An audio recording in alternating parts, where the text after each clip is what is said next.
Hello friends, welcome to our channel Shyam paramedic classes. और हम पढ़ रहे हैं डीसीजी की पैथोलॉजी।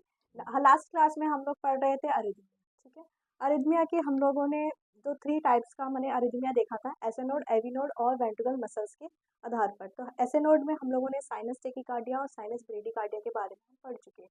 उसके बाद था एवी नोड। एवी नोड में हमने पढ़ा था एट्रियल फिब्रिलेशन, एट्रियल फ्लटर, जिनकी क्लासेस आप लोगों को श्याम पैरामेडिक क्लासेस के इस ऑनलाइन प्लेटफॉर्म पर पहले से क्या है प्रोवाइड करवा जा चुकी है। ठीक है, अजय सर द्वारा क्या है वो पहले से आप लोगों को पढ़ाया जा चुका है। उसके अलावा हमने लास्ट क्लास में एट्रियल टेकिकार्डिया के बारे में हम लोग पढ़ चुके हैं। और आज हम पढ़ने वाले हैं सुप्रावेंट्रिकुलर टेकिकार्डिया, जो क्या है एक अरिथमिया का एक टाइप है। ठीक है, अरिथमिया का एक टाइप है। और ईसीजी जो हमारा क्लिनिकल जो कार्डियोलॉजी सब्जेक्ट है उसमें क्या है अलग से क्वेश्चन भी पूछा जाता है। तो आज हम पढ़ने वाले हैं सुप्रावेंट्रिकुलर टेकिकार्डिया। सुप्रावेंट्रिकुलर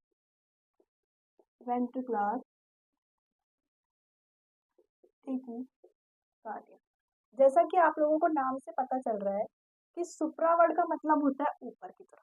ठीक है, सुप्रा यानी ऊपर की तरफ यानी अपर, और वेंट्रिकुलर यानी वेंट्रिकल के अपर जो है। तो वेंट्रिकल के अपर जो पार्ट है वो क्या हो गया हमारा एट्रिया। ठीक है, यानी क्या हो गया हमारे एट्रियम।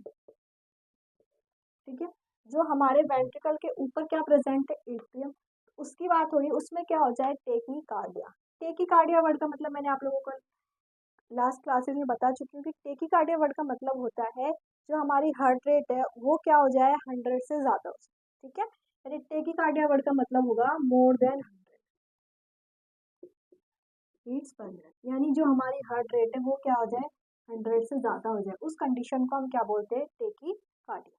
तो इस नाम से हमें पता चल रहा है कि एट्रियम के अंदर क्या हो जाएगा टेकिकार्डिया, यानी जो हमारी हार्ट रेट है वो कितनी हो जाएगी 100 से ऊपर। तो जो हमारा सुप्रावेंट्रिकुलर टेकिकार्डिया, इस कंडीशन में जो हमारी हार्ट रेट होती है वो होती है 160 से लेकर 280 तक। ठीक है, जो हमारी हार्ट रेट है किसके अंदर एसवीटी के अंदर, इसको हम लोग शॉर्ट में क्या बोलते हैं एसवीटी, सुप्रावेंट्रिकुलर टेकिकार्डिया। तो एसवीटी के अंदर जो हमारी हार्ट रेट है यानी सुप्रावेंट्रिकुलर टेकिकार्डिया के अंदर जो हमारी हार्ट रेट देखने को मिलती है वो होती है 160 से लेके 280 बीट्स पर मिनट। ठीक है, इतनी क्या होती है हार्ट रेट हम लोगों को देखने को मिलती है। यानी इस कंडीशन में क्या होता है हमारा जो हार्ट का अपर चैम्बर है, ठीक है, सुप्रा यानी अपर, अपर यानी जो हमारे हार्ट का क्या है अपर चैम्बर है वो क्या करेगा फास्टली क्या करेगा बीट करेगा। ठीक है, इस कंडीशन में क्या होगा जो हमारा एट्रिया है वो क्या करेगा फास्टली क्या करेगा बीट करेगा। उसके अलावा क्या होगा फास्टली बीट करेगा और जो हमारी हार्ट रेट होगी वो 160 से 280 बीट्स पर मिनट होगी। तो ये क्या हो गया एक अरिथमिया। अरिथमिया का मतलब ही क्या होता है जो हमारी हार्ट रेट है वो नॉर्मल हार्ट रेट से क्या हो या तो ज़्यादा हो या फिर क्या हो कम हो। ठीक है, तो इस कंडीशन में क्या होगा जो हमारा एट्रिया है, जो हमारा एट्रियम है वो क्या करेगा ज़्यादा कॉन्ट्रैक्ट करेगा और वेंट्रिकल क्या करेगा बहुत कम कॉन्ट्रैक्ट करेगा। ठीक है, तो ये हमारी कंडीशन होती है सुप्रावेंट्रिकुलर टेकिकार्डिया। उसके अलावा हम बात करते हैं कि सुप्रावेंट्रिकुलर टेकिकार्डिया के कॉजेज क्या क्या है, किस किस वजह से क्या होता है सुप्रावेंट्रिकुलर टेकिकार्डिया हम लोगों को देखने को मिलता है। ठीक है, इंट्रो में यही है कि सुप्रावेंट्रिकुलर टेकिकार्डिया क्या होता है, ये हमारा जो एट्रिया है वो क्या करने लगता है फास्टली क्या करने लगता है बीट करने लगता है। इस कंडीशन को हम क्या बोलते हैं सुप्रावेंट्रिकुलर टेकिकार्डिया। ठीक है, और इसके अंदर हार्ट रेट कितनी हो जाती है 160 से लेके 280 तक की क्या देखने को मिलती है हमें हार्ट रेट देखने को मिलती है। ठीक है, अब हम बात करते हैं कॉजेज की, यानी कौन कौन से कॉजेज हैं जो सुप्रावेंट्रिकुलर टेकिकार्डिया की कंडीशन में हम लोगों को देखने को मिलते हैं। ठीक है, तो सबसे पहले हम बात करें कोई भी इस्चेमिक हार्ट डिजीज हो। ठीक है, क्या हो इस्चेमिक हार्ट डिजीज, कॉजेज की बात करें तो पहला कॉज है इस्चेमिक हार्ट डिजीज।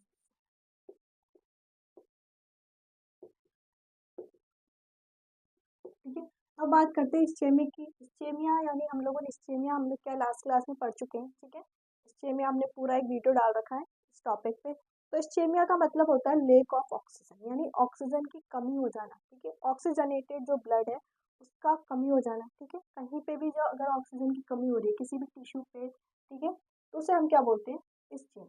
ठीक है, तो इस्चेमिक हार्ट डिजीज का मतलब होता है यानी हमारे हार्ट को क्या होगा प्रॉपर तरीके से ऑक्सीजन नहीं मिल पा रही, उस डिजीज को हम क्या बोलते हैं इस्चेमिक हार्ट डिजीज। इस डिजीज के अंदर हम लोगों को सीएडी यानी कोरोनरी आर्टरी डिजीज, उसके अलावा एंजाइना पेक्टोरिस और एमआई जैसे जो ये सारी डिजीज है वो क्या आती है इस्चेमिक हार्ट डिजीज के अंदर हम लोगों को देखने को मिलती है। तो ये सारी जो कंडीशन है यानी जहाँ पे भी क्या होगा, हमारे हार्ट को प्रॉपर क्या होगा, ब्लड सप्लाई नहीं मिलेगी, यानी प्रॉपर ऑक्सीजन नहीं मिलेगा, उस कंडीशन में हमें क्या हो सकता है, सुप्रावेंट्रिकुलर टेकीकार्डिया की कंडीशन हम लोगों को देखने को मिल सकती है। ठीक है, तो दूसरा है हमारा, वो है WPW सिंड्रोम। ठीक है, दूसरा जो कॉज है वो है WPW सिंड्रोम। इसका फुल फॉर्म होता है वॉल्फ पार्किंसन वाइट सिंड्रोम। ठीक है, वाइट सिंड्रोम, इसके अंदर क्या होता है, हमारी जो एट्रिया और वेंट्रिकल है, ठीक है, उनके अंदर क्या होता है, एक्सेसरी पाथवे पाया जाता है। ठीक है, इस कंडीशन में क्या होता है, ये हमारा हार्ट है, इसके अंदर क्या होता है, हमारे हार्ट के अंदर वैसे नॉर्मल जो कंडक्शन होता है वो होता है ऐसे नोड से। ठीक है, ऐसे नोड कहाँ पे प्रेजेंट होता है, सुपीरियर वेना कवा की जो ओपनिंग होती है वहाँ पे क्या होता है, ऐसे नोड प्रेजेंट होता है।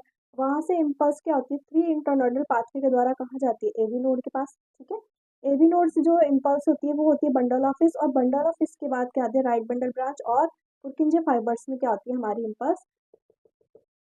ठीक है, इम्पल्स जाती है। ठीक है, पर जो WPW सिंड्रोम होता है उसके अंदर क्या होता है, एक्सेसरी पाथवे प्रेजेंट होता है, एक तो लेफ्ट साइड में हो सकता है, या राइट में, दोनों साइड में से किसी भी साइड क्या हो, एक एक्सेसरी पाथवे प्रेजेंट होता है, जिसकी वजह से क्या होता है, जैसे ऐसे नोड से इम्पल्स आई, एक्सेसरी पाथवे के द्वारा क्या होगा, एक तो कंडीशन कहाँ से, और एवी नोड से, पर ये जो एक्सेसरी पाथवे है, ठीक है, ये क्या है, एक्सेसरी पाथवे, इससे क्या होती है, जो इम्पल्स होती है वो डायरेक्ट क्या होती है, पुरकिंजे फाइबर्स को मिल जाती है। ठीक है, पुरकिंजे फाइबर्स को डायरेक्ट क्या मिल जाती है, इलेक्ट्रिसिटी मिल गई है। ठीक है, इम्पल्स अगर डायरेक्टली पुरकिंजे फाइबर्स को मिल जाएगी, जिसकी वजह से क्या होता है, वेंट्रिकुलर का डिपोलराइजेशन क्या हो जाता है, जल्दी हो जाता है।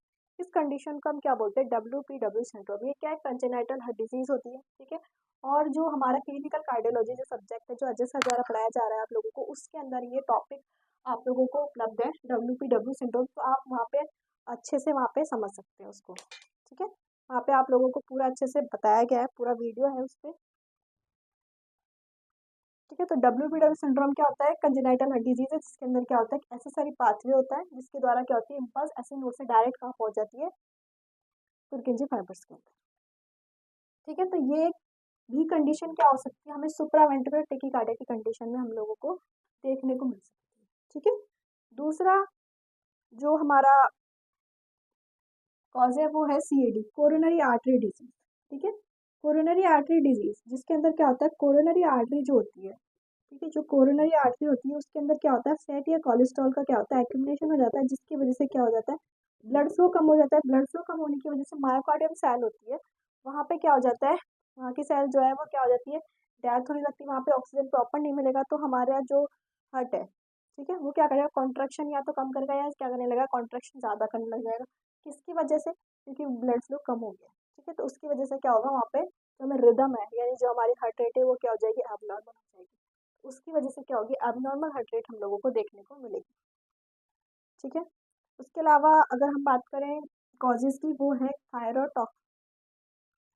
ठीक है, हाइपरथायरॉयडिज्म जिसे हम बोलते हैं, यानी कि जो हमारा थायरोक्सिन हार्मोन है उसका लेवल अगर हमारे ब्लड में बढ़ रहा है, तो उस कंडीशन में भी हमें क्या हो सकता है, सुप्रावेंट्रिकुलर टेकीकार्डिया की कंडीशन देखने को मिल सकती है, तो इसे बोलते हैं हाइपरथायरॉयडिज्म। ठीक है, हाइपरथायरॉयडिज्म, तो इसकी वजह से भी क्या हो सकता है, हमें सुप्रावेंट्रिकुलर टेकीकार्डिया देखने को मिल सकता है। उसके अलावा डायबिटीज़, ठीक है, अगर किसी को डायबिटीज़ है तो भी हमें ये कंडीशन देखने को मिल सकती है। ठीक है, और उसके अलावा अगर हम अल्कोहल, टी, कैफी, कॉफ़ी वगैरह ज़्यादा पीते हैं, तो उन जो पेशेंट होते हैं उनमें भी क्या होगा, सुप्रावेंट्रिकुलर टेकीकार्डिया की कंडीशन देखी जा सकती है। तो ये क्या हो गया, एक रिस्क फैक्टर्स हो गए कि जिनकी वजह से क्या हो सकता है, सुप्रावेंट्रिकुलर टेकीकार्डिया कॉज हो सकता है, यानी ज़्यादा अल्कोहल लेना, ज़्यादा चाय पीना और ज़्यादा कॉफ़ी पीना, ये सारे, और उसके अलावा स्मोकिंग, अगर हम ज़्यादा स्ट्रेस ले रहे हैं क्या, उस कंडीशन में भी क्या हो सकता है, हमें सुप्रावेंट्रिकुलर टेकीकार्डिया हो सकता है। ये सारे क्या है, इसके रिस्क फैक्टर्स हैं, जिनकी वजह से क्या हो सकता है, हमें ये कॉज हो सकता है। ठीक है, अब हम बात करते हैं सिम्टम्स की, यानी कौन कौन से सिम्टम्स हम लोगों को इस कंडीशन में दिखाई देंगे। तो सबसे पहले एक हार्ट की डिजीज़ है। ठीक है, तो सबसे पहले हमें क्या सिम्टम्स देखने को मिलेगा, वो है चेस्ट पेन देखने को मिलेगा। उसके अलावा प्रॉपर ऑक्सीजन नहीं मिलेगी, ठीक है, तो उसकी डिफिकल्टी इन ब्रीथिंग देखने को मिलेगा। उसके अलावा हम लोगों का टेकीकार्डिया तो है ही, क्योंकि हार्ट रेट कितनी हो गई है इसमें, 160 से 280 तक हार्ट रेट जा रही है। उसके अलावा पाल्पिटेशन, क्योंकि हार्ट रेट बढ़ी हुई है तो क्या होगा, हमें घबराहट होगी, यानी पाल्पिटेशन होगा। उसके अलावा वीकनेस, डिजीनेस और स्वेटिंग भी हम लोगों को देखने को मिलेगी। ठीक है, ये सारे सिम्टम्स हम लोगों को देखने को मिलेंगे। पहला सिम्टम है चेस्ट पेन, दूसरा डिजीनेस, डिजीनेस यानी चक्कर आना, पाल्पिटेशन, घबराहट, ठीक है, फटिक, थकान। इसके अलावा हमें देखने को मिलेगा स्वेटिंग यानी पसीना, ठीक है, ज़्यादा क्या होगा हम लोगों को स्वेटिंग देखने को मिलेगी। उसके अलावा हमें क्या होगा, फास्ट हार्ट रेट, हमारी हार्ट रेट कैसे हो जाएगी, फास्ट, हमारा हार्ट कैसे काम करेगा, फास्ट कभी काम करेगा। इसकी वजह से हमें स्वेटिंग, पाल्पिटेशन होगा। और उसके अलावा हमें यहाँ पे शॉर्टनेस ऑफ ब्रेथ भी देखने को मिल सकता है, ठीक है, अगर क्या हो रहा है, ज़्यादा सीवियर कंडीशन हो रही है तो, ठीक है। तो ये थे हमारे सुप्रावेंट्रिकुलर टेकीकार्डिया के सिम्टम्स। अब हम बात करते हैं कि इसमें क्या होता है, ये दो टाइप्स का भी हमें सुप्रावेंट्रिकुलर टेकीकार्डिया जो होता है क्या वो 2 टाइप्स का होता है, ठीक है। टाइप्स की बात कर रहे हैं कि सुप्रावेंट्रिकुलर टेकीकार्डिया क्या होता है, 2 टाइप्स का होता है, एवीआरटी, एक एवीएनआरटी, ठीक है, ये शॉर्ट में है। पहला जो है वो है, पहला जो टाइप है उसका नाम है एवीआरटी, ठीक है, पहला क्या है, एवीआरटी, दूसरा है एवीएनआरटी, ठीक है, दूसरा है एवीएनआरटी, ठीक है। ये क्या है, हमारे 2 टाइप्स हैं। इसकी जो फुल फॉर्म है वो है एट्रियो वेंट्रिकुलर रेसिप्रोकेटिंग टेकीकार्डिया, ठीक है, इसका नाम है रेसिप्रोकेटिंग टेकीकार्डिया। तो दूसरा है, इसका नाम है atrio ventricular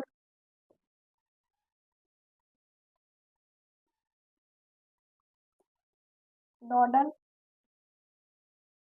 atrio ventricular nodal re-entrant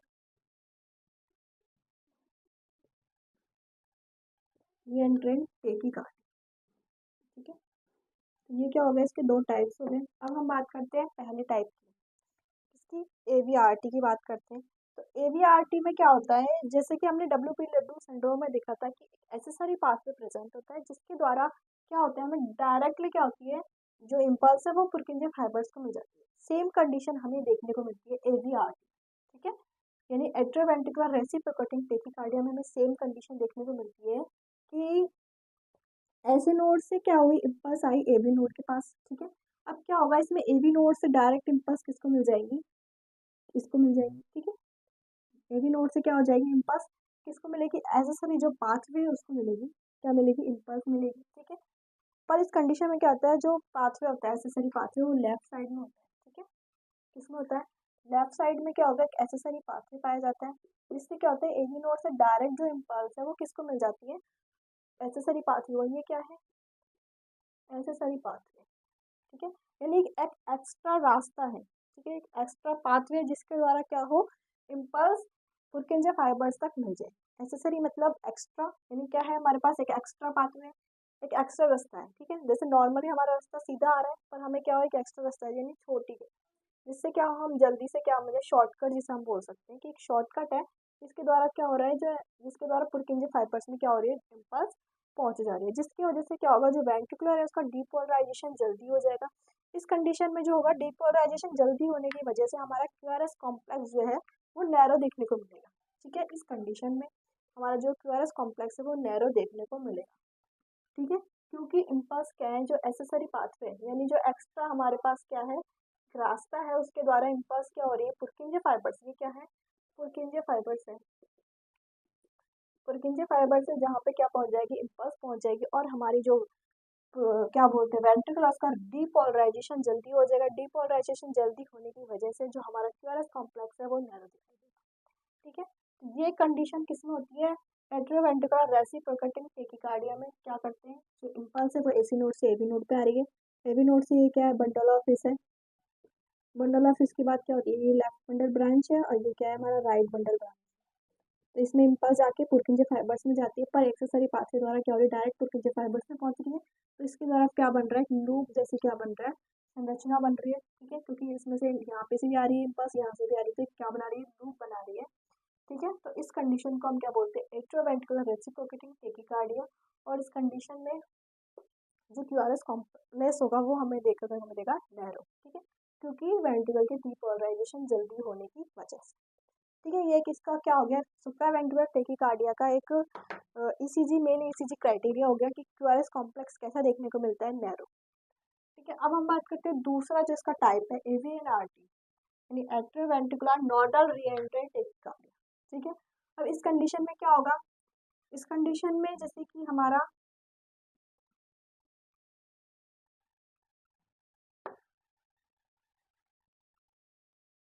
ऐसे नोड से जब इम्पल्स आई, ठीक है, ऐसे नोड से इम्पल्स कहाँ पे आएगी, एबी नोड के पास। ऐसे नोड से जब इम्पल्स आती है एबी नोड के पास तो दो रास्ते बन जाते हैं, यानी एक इम्पल्स तो आएगी बहुत तेज फास्टली आ रही है, ठीक है, एक इम्पल्स तो कैसे आ रही है, फास्ट आ रही है। तो दूसरी इम्पल्स आएगी वो कैसे आ रही है, स्लो आ रही है, ठीक है, ये कैसे आ रही है, स्लो। तो इस कंडीशन में क्या होता है, दो पाथवे बने होते हैं ऐसे नोड से, जब एबी नोड के पास क्या होती है, इम्पल्स आती है तो दो पाथवे के द्वारा आती है, फास्ट आती है, स्लो आ रही है। ठीक है, जो फास्ट आ रही है वो भी और स्लो भी क्या हो रही है, इसके अंदर मिक्स करती जा रही है, तो ये क्या बन रहा है, एक लूप जैसे संरचना का फॉर्मेशन कर लेते हैं। ठीक है, एक लूप जैसी संरचना या स्ट्रक्चर जैसे हम बोले, यानी लूप जैसे एक संरचना, इस तरीके से क्या हो जाता है, एक लूप जैसी संरचना का स्ट्रक्चर कर लेते हैं, यानी इम्पल्स क्या हो रही है, ऐसे नोड से एबी नोड के अंदर आई, वापस से ऐसे नोड में जा रही है एबी नोड के, तो इस तरह से क्या हो रहा है, एक लूप बना है। इस कंडीशन में जिसके क्या होगा, हमारे जो एट्रियम है उसके अंदर क्या होगी, जो इम्पल्स है वो क्या होगी, एट्रियम के अंदर ही क्या होगी, घूमती रहेंगी। ठीक है, तो इसके लिए वापस इसकी हम कंडीशन को हम क्या बोलते हैं, सुप्रावेंट्रिकुलर, ये एट्रोवेंट्रिकुलर नोडल रीएंट्रेंट सुप्रावेंट्रिकुलर टेकिकार्डिया, इसका हमारा ये क्या होगा, इस टाइप में ये होता है। ठीक है, यानी कि ऐसे नोड से इम्पल्स जो आएंगी वो एक तो फास्ट आएगी, एक स्लोली आएगी, और क्या होता है, जो इम्पल्स है वो क्या होगी, एट्रिया के अंदर घूमती रहेंगी, एक लूप जैसा बना लेंगी, लूप जैसा स्ट्रक्चर बना लेंगी, और क्या होगी, इम्पल्स एट्रिया के अंदर ही घूमती रहेंगी। उस टाइप को हम क्या बोलते हैं, एट्रोवेंट्रिकुलर रीएंट्रेट। रीएंट्रेट वर्ड का मतलब ये क्या है कि वापस से क्या हो रही है, रीएंट्रेट यानी उसी के अंदर क्या हो रही है, वापस से जा रही है। ठीक है, और टेकिकार्डिया यानी इम्पल्स तो क्या हो रही है, बढ़ रही है। ठीक है, तो ये हमारे क्या हो गए, दो टाइप्स हो गए सुप्रावेंट्रिकुलर टेकिकार्डिया के। अब हम बात करते हैं डायग्नोस की, यानी हम कौन कौन से डायग्नोसिस कंडीशन में करवा सकते हैं। ठीक है, डायग्नोस में हम लोग वही करवाएंगे, फिजिकल एग्जामिनेशन। फिजिकल एग्जामिनेशन में हम क्या क्या करते हैं, पल्स चेक करते हैं, हार्ट रेट चेक करते हैं, हार्ट साउंड सुनते हैं, उसके अलावा हम क्या करते हैं, रेस्पिरेशन रेट वगैरह देखते हैं। ठीक है, ये सारे सिम्टम, ये जो सारे जो हम क्या करते हैं, फिजिकल एग्जामिनेशन।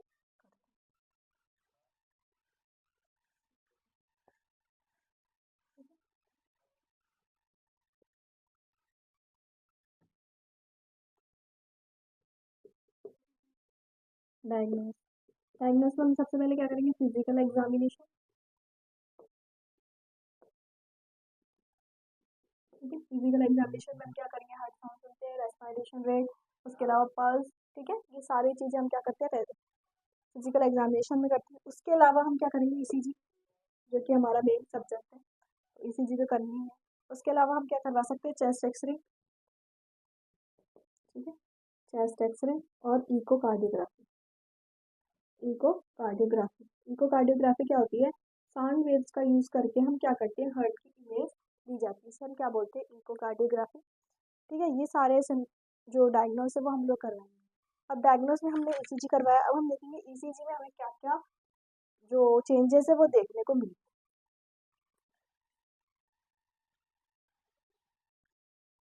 तो सबसे पहले ईसीजी क्राइटेरिया, सबसे पहले आप लोगों को पता है ये डिजीज किसकी है, एट्रिया की डिजीज है। ठीक है, और एट्रिया के डीपोलराइजेशन की वजह से हम लोगों को पी वेव देखने को मिलती है। अब क्या हो रहा है, एट्रिया का डीपोलराइजेशन बहुत जल्दी जल्दी हो रहा है, क्योंकि जो एट्रिया की रेट है वो क्या होगा, बढ़ रही है। ठीक है, ईसीजी चेंजेस की हम बात करें, सबसे पहले जो ईसीजी चेंजेस में हार्ट रेट की क्यों हुई, 160 से 280 तक क्या है हमारी हार्ट रेट। इतनी ज़्यादा हार्ट रेट होगी तो क्या हो रहा है, हमारा जो एट्रिया है उसका डीपोलराइजेशन क्या हो रहा है, जल्दी जल्दी हो रहा है। डीपोलराइजेशन इतनी जल्दी जल्दी हो रहा है कि जो पी वेव है वो क्या होगी, हमें दिखाई नहीं देगी। तो इसलिए हम क्या बोलेंगे, पी वेव कैसी होगी हमारी, एब्सेंट इस कंडीशन में देखने को मिलेगी। ठीक है, पी वेव कैसी देखने को मिलेगी, एब्सेंट देखने को मिलेगी, और किसी कंडीशन में हमें दिखाई भी दे सकती है, तो हम लिख सकते हैं मे बी प्रेजेंट। ठीक है, यानी किसी किसी कंडीशन में अगर हमें दिखाई दे रही है तो हम बोलेंगे कि वो प्रेजेंट हो भी सकती है। ठीक है। वैसे तो ज़्यादातर क्या होगी, एब्सेंट ही दिखाई देगी, क्योंकि डीपोलराइजेशन इतना अगर हार्ट रेट बढ़ रही है तो डीपोलराइजेशन क्या हो रहा है, जल्दी हो रहा है। फास्टली डीपोलराइजेशन होने की वजह से क्या होगी, पी वेव एब्सेंट दिखाई देगी। उसके अलावा हमने बात की थी कि एक्सेसरी पाथवे प्रेजेंट था, तो उसमें कंडीशन में क्या हो रहा था, जो डायरेक्ट इम्पल्स किसको मिल रही थी, पुरकिंजे फाइबर्स को। वैसे तो ऐसे नोड से एवी नोड से बंडल ऑफिस, और फिर right bundle branch, left bundle branch, और फिर पुरकिंजे फाइबर्स को क्या मिलती है, इम्पल्स मिलती है।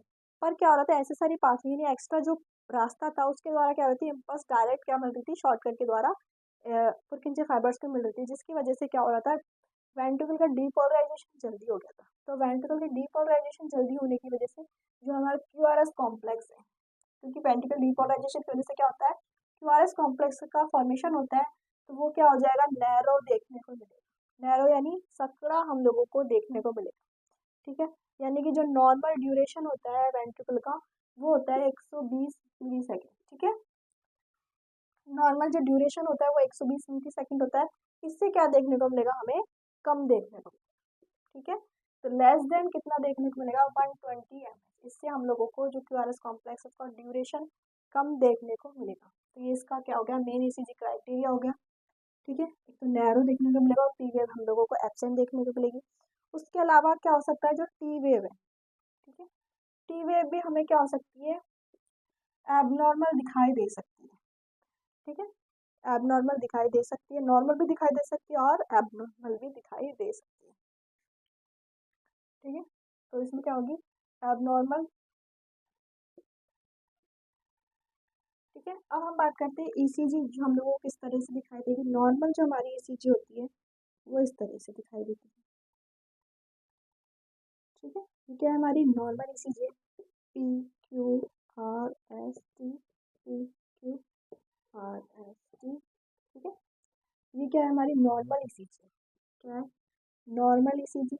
और जो सुप्रावेंट्रिकुलर टेकीकार्डिया की कंडीशन है, एसवीटी की कंडीशन में भी दिखाई देगी, वो इस तरह से दिखाई देगी। पी वेव क्या है, एब्सेंट है, तो पी वेव हम लोगों को ऐसे दिखाई देगी। ठीक है। प्रेजेंट हो भी सकती है पर दिखेगी नहीं कि जो पी वेव है वो है प्रेजेंट है या नहीं। ठीक है। तो पी वेव और क्यूआरएस कॉम्प्लेक्स अभी मैंने आपको बताया था कि नैरो देखो, कितना इसका ड्यूरेशन कितना है, 120 है। ठीक है। 120 सेकेंड एमएस मिली सेकेंड था। अब यहाँ पे क्या हो जाएगा, उससे कम देखने को मिलेगा, तो इस तरीके से हम लोगों को देखने को मिलेगा। ठीक है। टी वेव हम लोगों को एबनॉर्मल देखने को मिलेगी, पी वेव प्रेजेंट है ही। ठीक है। इस तरह से देखने को मिलेगा। तो इस तरह से हमें क्या देखने को मिलेगी, हमारी ईसीजी देखने को मिलेगी। ठीक है। ये टी वेव है, फिर ये क्यूआरएस कॉम्प्लेक्स है, जो कि क्या हो रहा है, शॉर्ट, बिल्कुल नैरो दिखाई दे रहा है। ठीक है। और जो टी वेव है वो भी हम लोगों को एबनॉर्मल देखने को मिलती है, और पी वेव तो हमें देखने को मिलेगी ही नहीं। ठीक है। तो ये क्या है, हमारी ईसीजी इस टाइप की दिखेगी। ठीक है। क्यूआरएस कॉम्प्लेक्स कैसा, नैरो, पी वेव एब्सेंट होगी, और टी वेव जो है वो एबनॉर्मल शेप की दिखाई देगी। ठीक है। और हमारी हार्ट रेट आपको पता है 180, 160 से 280 तक की हार्ट रेट हम लोगों को दिखाई देगी। ठीक है। ये सारे हम लोगों को ईसीजी दिखाई देंगे। अब हम बात करते हैं ट्रीटमेंट, यानी सुप्रावेंट्रिकुलर टेकीकार्डिया में हम कौन कौन से ट्रीटमेंट हम लोग दे सकते हैं। तो सबसे पहले जो ट्रीटमेंट देंगे वो होगा कार्डियोवर्जन। ठीक है।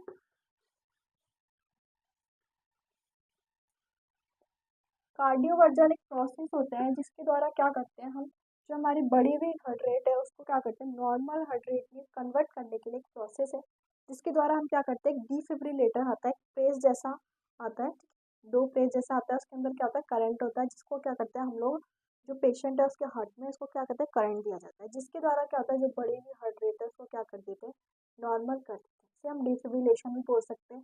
ठीक है। जो ये ज़्यादातर प्रोसेस होता है वो क्या होता है, जो ओटी वगैरह होता है, ठीक है, जो हॉस्पिटल में क्या होता है, अवेलेबल होता है। ठीक है।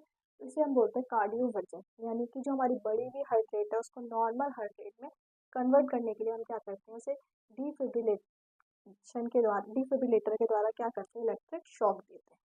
उसे हम क्या बोलते हैं, कार्डियोवर्जन। ठीक है। ये हमारा ट्रीटमेंट है, कार्डियोवर्जन। ठीक है।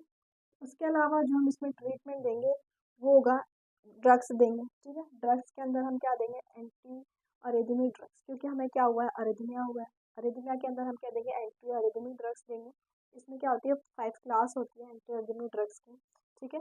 इसके अंदर सबसे पहले जो सोडियम चैनल ब्लॉकर्स होते हैं फर्स्ट क्लास में, सेकंड में बीटा ब्लॉकर होता है, ठीक है। इस तरह से क्या होती है जो हमारी ड्रग्स हैं वो हम क्या देंगे, एंटी अरिदमिक ड्रग्स देते हैं, ठीक है। जो क्या करती है, हमारी हार्ट रेट को क्या करती है, कम करने का काम करती है, यानी नॉर्मल हार्ट रेट करने का काम करती है एंटी अरिदमिक ड्रग्स, ठीक है। जो इसकी क्या होती है, 5 क्लास में बटी हुई होती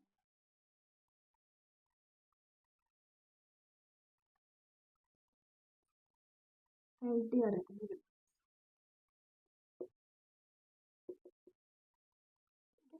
वो हम देंगे। उसके अलावा इसके अंदर जो देते हैं एंटी अरिदमिक में हम लोग देंगे बीटा ब्लॉकर, ठीक है। उसके अलावा कैल्शियम चैनल, क्लास 4 की ड्रग है,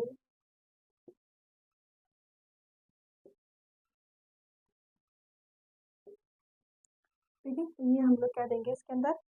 उसके अलावा हम इसमें क्या करवा सकते हैं, कैथेटर एब्लेशन, ठीक है। एक प्रोसेस है catheter ablation,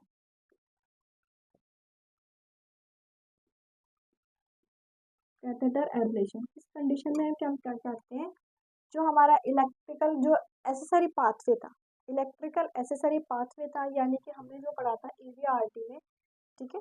atrial ventricular reciprocal जो टेकीकार्डिया था उसके अंदर हमने पढ़ा था, या फिर डब्ल्यू जो डब्ल्यू सिंड्रोम होता है उसके अंदर जो एक्सेसरी पाथवे था जिसके द्वारा क्या हो रही थी, इम्पल्स जो एक्सेसरी पाथवे था, यानी नॉर्मल जो ऐसे नोड से एवी नोड पे आती है, और उसके द्वारा क्या होता है, एक एक्सेसरी पाथवे था, ठीक है।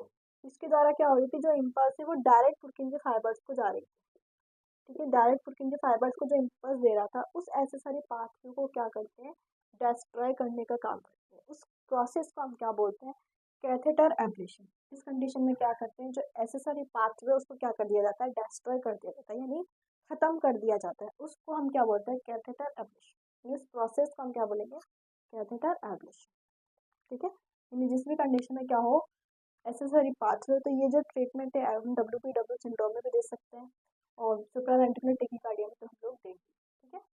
तो ये थे हमारे ट्रीटमेंट, ठीक है। अब हम बात करेंगे कि जो अरिदमिया था उसके अंदर सुप्रावेंट्रिकुलर टेकीकार्डिया के बाद हमारा जो एक टॉपिक है वो है प्री मैच्योर एट्रियल कॉन्ट्रैक्शन, यानी कि इस कंडीशन में क्या होगा, जो एट्रिया हुआ वो हमारा क्या करेगा, यानी जो हमारी दूसरी हार्ट बीट आने से पहले, यानी हमारा जो हार्ट है वो कैसे किस तरह से कॉन्ट्रैक्ट करता है, पहले एट्रिया कॉन्ट्रैक्ट करता है फिर वेंट्रिकुलर कॉन्ट्रैक्ट करता है। पर इस कंडीशन में क्या होता है कि जो एट्रिया के कॉन्ट्रैक्ट करने से एट्रिया कॉन्ट्रैक्ट किया उसके बाद वेंट्रिकुलर कॉन्ट्रैक्ट करना चाहिए, पर वेंट्रिकुलर कॉन्ट्रैक्ट नहीं करता, उससे पहले ही क्या कर दे, एट्रिया कॉन्ट्रैक्ट कर जाए, तो उस कंडीशन को हम बोलते हैं प्री मैच्योर एट्रियल कॉन्ट्रैक्शन। जो आने वाली जो नेक्स्ट क्लास होगी उसके अंदर हम पढ़ेंगे प्री मैच्योर एट्रियल कॉन्ट्रैक्शन। तो जुड़े रहिए हमारे साथ, मिलते हैं नेक्स्ट वीडियो में next topic pre mature ventricular pre mature atrial contraction वाले टॉपिक के साथ, और जुड़े रहिए हमारे साथ, और ज़्यादा से ज़्यादा हमारे चैनल को सब्सक्राइब कीजिए। Thank you.